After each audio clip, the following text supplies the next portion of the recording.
So raising the debt ceiling, it doesn't cost a dime. It does not add a penny to our deficits.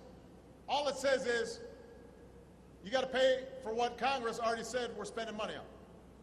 If you don't do it, we could have another financial crisis. And the fact is, I know a lot of people are concerned about deficits. Our deficits are now coming down so quickly, but that by the end of this year, we will have cut them in more than half since I took office.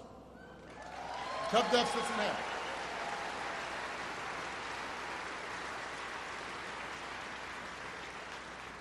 So I just want to break this down one more time. I go into a Ford dealership, drive off with a new F-150. Unless I paid cash, I've still got to pay for it each month.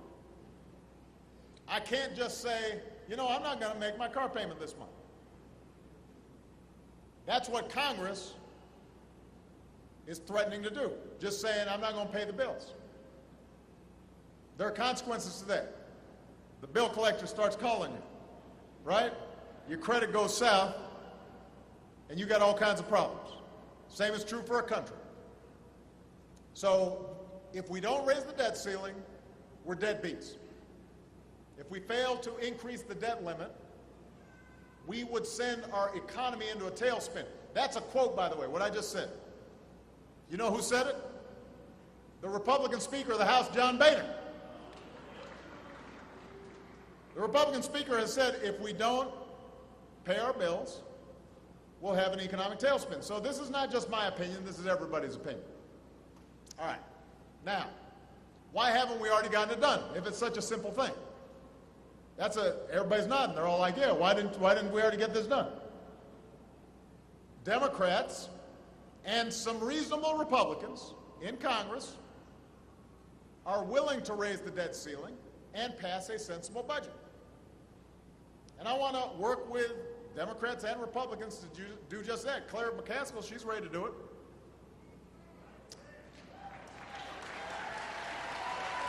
Congressman Cleaver, he's ready to do it.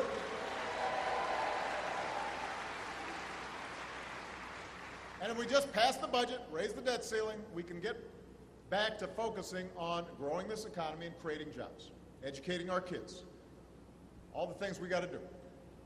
Unfortunately, there is a faction on the far right of the Republican Party right now. It's not everybody, but it's a pretty big faction who've convinced their leadership to threaten a government shutdown and potentially threaten to not raise the debt ceiling if they can't shut off the Affordable Care Act, also known as Obamacare. Now think about this. They're not talking now about spending cuts. They're not talking about entitlement reform. They're not talking about any of that. Now they're talking about something that has nothing to do with the budget, right? They're actually willing to plunge America into default if we can't defund the Affordable Care Act. Now let's put this in perspective. The Affordable Care Act has been in the law for 3.5 years. It passed both houses of Congress. Supreme Court ruled it constitutional. It was an issue in last year's elections. The guy who was running against me said he was going to repeal it. We won.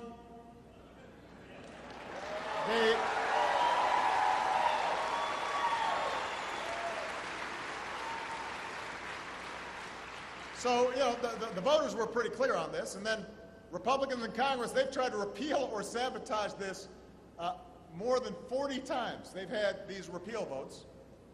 Every time they fail. This law that is in place is already providing people benefits. It's not holding back economic growth. It's helping millions of Americans, including some of you or your family members that you may not be aware of.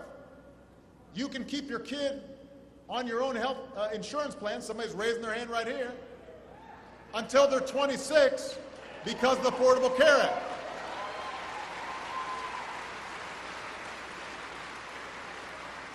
Which is one of the main reasons why the number of uninsured among young people has gone down over the last 3 years.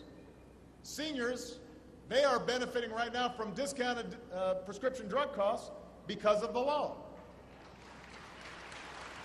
If you got health insurance, insurance companies can't impose lifetime limits on you. They can't use the fine print not to pay for if you get sick. Insurance companies have to spend 80% of your premiums on your health care, not on administrative costs and CEO bonuses. Those are happening right now.